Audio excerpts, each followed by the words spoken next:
Do unto others as you would have them do unto you. Um, in that in that phrase, I mean, Jesus basically condensed, distilled um, his entire teaching, right? That was his entire teaching. Do unto others as you would have them do unto you. Everyone's your brother and sister. Treat them as such. Love them. Help them to the best of your capacity. Whether it's simply kind words, whether it's money, a place to sleep, whatever you have to offer. Help. Open your heart. Open your your pocketbook. Open up. Just open up. And heaven on earth. So it's the simple way to think about this too is your thought, your word, and your deed, or your action in the world, right? And we already discussed this as the Father, the Son, the Holy Ghost. God's the fire in the world. Jesus, I'm lighting the fire. I'm lighting the world on fire and watching it burn through His actions. Through His actions. His actions were the fire, which set the world alight. And did it not? So the reason that worked for him is because his thought, his word, and his deed were aligned.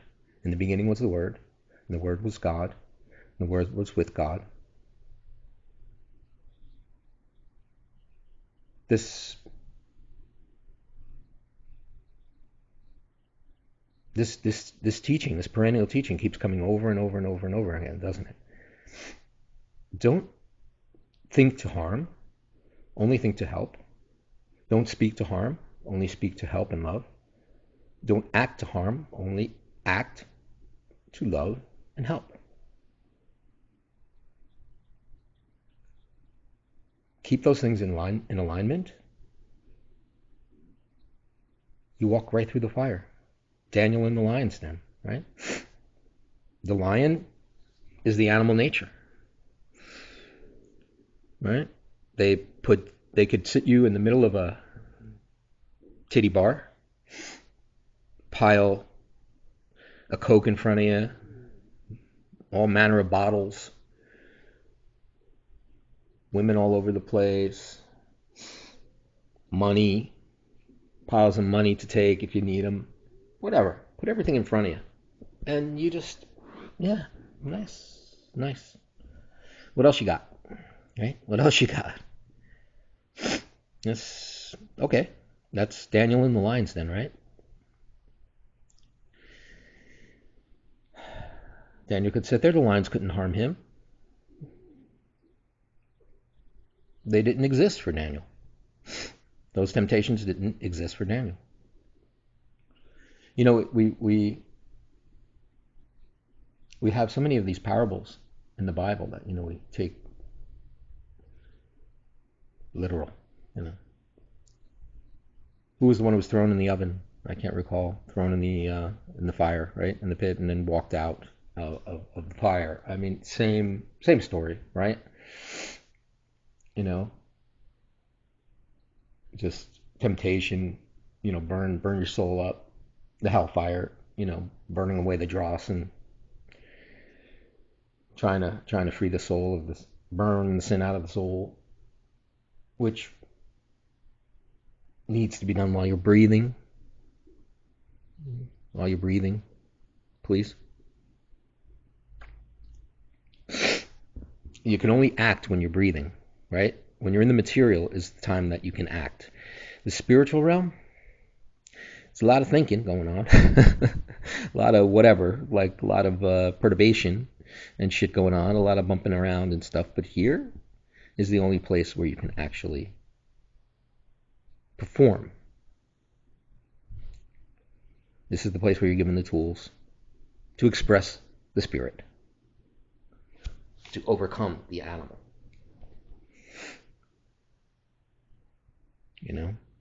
And there are plenty of examples of this behavior running around. We see them, in the zoo and we look at them and we laugh because we recognize things in there. We anthropomorphize them. We give them human traits. We say, oh he's he's thinking. Oh look, he's laughing. Oh look, oh he's happy. Oh look, he's because we know that we have those same traits within us, and they're covered by the thinnest of veneers. The thinnest of veneers. Your ego can shatter in a second. Mine took a couple hits to do it. And the first one, I think, was my grandfather's death when I was 7. The next one was a pretty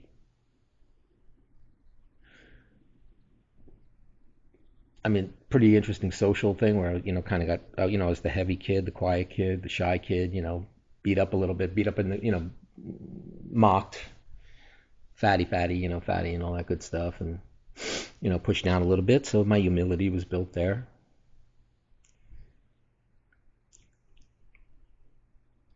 Series of, crazy relationships, terrible, relationships, breaking up a good relationship for a bunch of bullshit, but having to learn my lesson, and wow. Yeah. Then the realization that there's something else going on that I'm missing. The focusing of that there's something, I have to find something. Then maybe the next big thing was the ayahuasca, the death experience of the ayahuasca, whatever you want to call it, the reintegration experience from the ayahuasca. And then my final lesson in Whitmore Lake, which was just every point of that, just every bit of that life, being able to look above it and seeing all these things join up to a center wheel where I just like, yeah, that's where I need to be. I need to be at that axle. And finding myself there and looking out from this point of view is one of the most amazing experiences I've ever had. To witness this unfolding, this movie before me, it's just an amazing thing.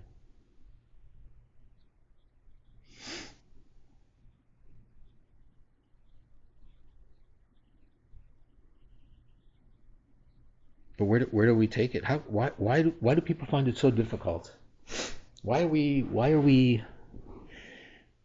constantly trying to manipulate each other instead of being entirely honest? Where is the problem? Like, why can't I walk up to you and say, at the bar and say, brother, I had a horrible day. Can we talk about it? And the other person say, fuck yeah, we can. Let me buy you a drink. That's, to me, where the best work is done. The best work is done in the bars, not in the churches. Everybody's on their best behavior in the churches, aren't they? They powder over their fucking, powder over their fucking sin. They dress over their sin with their nice little whitey tighties and their brand new socks and shit, and their shiny shoes. They try to put the mirror on to thinking that they're going to reflect it back to God. What a fucking joke. They're dressing themselves with God. They're dressing God with God and thinking God's not going to be able to have a peek into God. It's a ridiculous scenario. Everybody's on their best behavior there. I go to the bars. That's where the suffering is. That's where the pain is.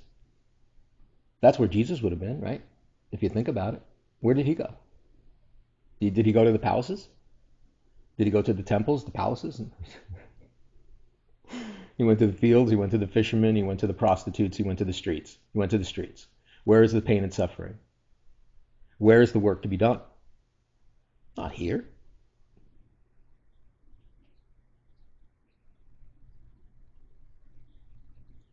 In some ways, and please don't take this the wrong way, please. In some ways, some of these institutions mock Christ's work. I bet there's some places, priest has this looking, what sermon today? Yeah, I did this one about 5 years ago. This will work, Yeah, that was okay. Dearly beloved, my brothers and sisters, we are here today to witness the word of Christ,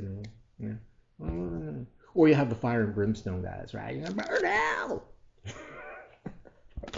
Excuse me. Sometimes this truth comes out. Sorry. We're all adults here, for the most part. Sorry. But is this making any sense to you? Don't come to church, thinking that you can shine it up and, God, God's light will, reflect back a little bit and he won't see what's in your heart because he is your heart. The sin is denying that. The sin is in the denying of that. Right? It's not a matter of forgetting, it's a matter of denying. Can't be. Nah.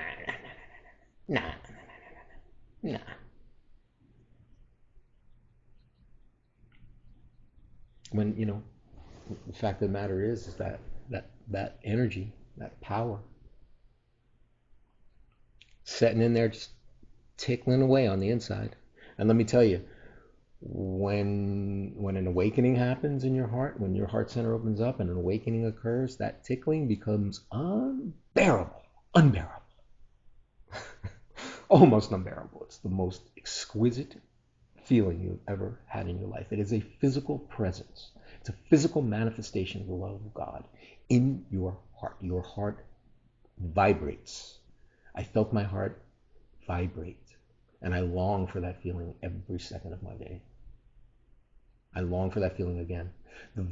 The feeling. I don't know what would have happened if somebody had a monitor hooked up to that thing. I don't know how it would have shown electrically, but it was not normal. I wish I would know what it looked like. But I could feel my heart beating. But on top of that, I could feel it vibrating. Every cell was vibrating and alive and electric. And it left a residue. It did something to me. It did something palpable. It did something real. It did something I can touch. It did something I can breathe and smell and see and feel every day of my life. Born again Christian? You have no fucking clue. No clue. I'm sorry for the passion. You have no clue. To truly be born again, let me ask you this. If someone just stood in front of you and said, I just kicked you in the ass, huh? How would you feel? Really? Okay. But if you got kicked in the ass, would you know it? Right? But you got kicked in the tail, would you know it? Oh, you would know it. It's no different with God. It's no different with what's going on here. Tap into that.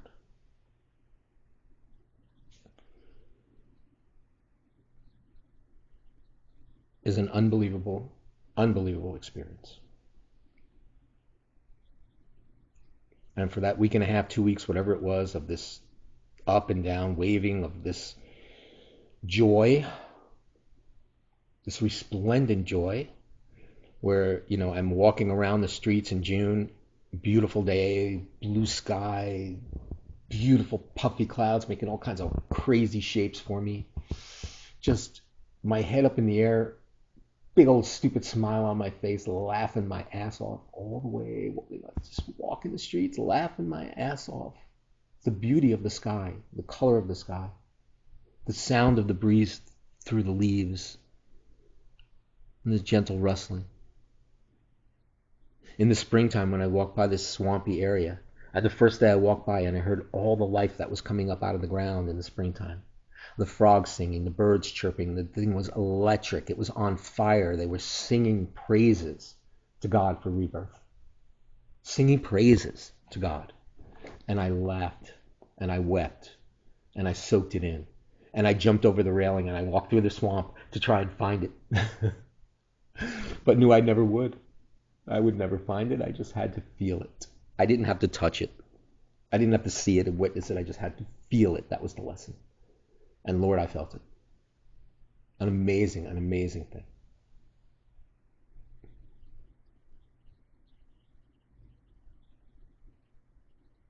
How do you how do you get someone to understand this without them saying, you're out of your goddamn mind? You're, you're crazy.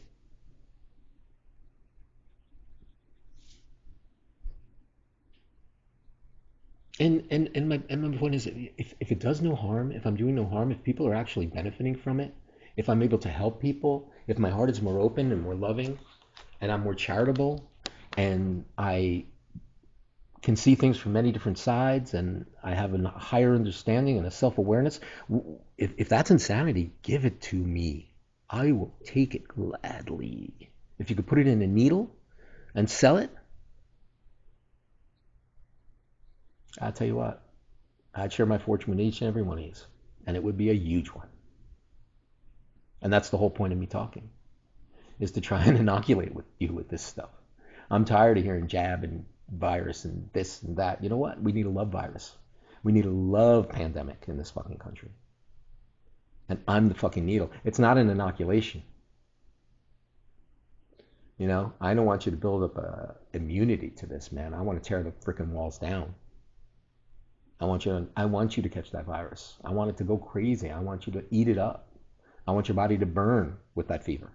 Because when that burns all the dross up. When you burn all the bullshit up, all the material bullshit up. The only thing that's left is the gold in the bottom of the enapler, right? The bottom of the furnace. Little speck of gold.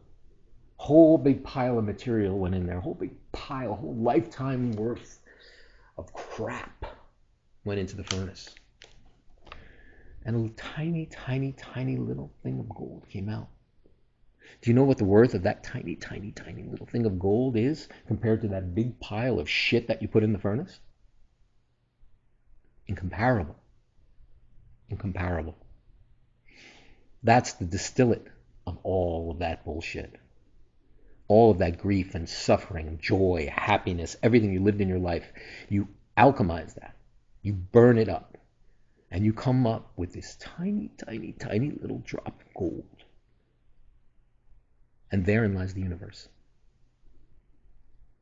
Everything is sacred and holy, right? William Blake. Grain of sand. Eternity in a grain of sand.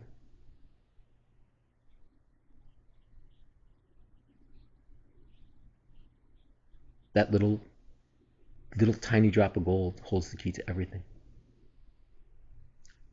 That's the Philosopher's Stone. You've eliminated the curse. You've not lived in vain. You've not suffered in vain. You didn't die. You're not dying. Uh, you're not dying in regret, in pain. You're living joyfully. You released all your anger. You released all your pain. There's no place else to go but up. There's no place else to live but enjoy. The rest of that shit, it's bullshit. You drag it around with you like a fucking badge of honor. It's fucking Marley's chain, man. It's Marley's chain. You're rattling, you guys. You walk out of here, it sounds like a cacophony. Just rattling and rattling and banging, and you're all getting all tangled up in each other's crap, and your chains are all jammed up and all up in each other's crap. You know, cut that shit loose, man. Leave it behind. Burn it all the freak up. And look for that little piece of gold within. How many of you would love to wake up in the morning with joy? Open your eyes. Yeah, let's go. Let's do this. What's waiting for me, man? What's in the script today? How's the movie gonna go today? Because that's all it is in my life. It's a movie. It's a movie. It's wonderfully scripted. If I have the balls to carry it out all the way,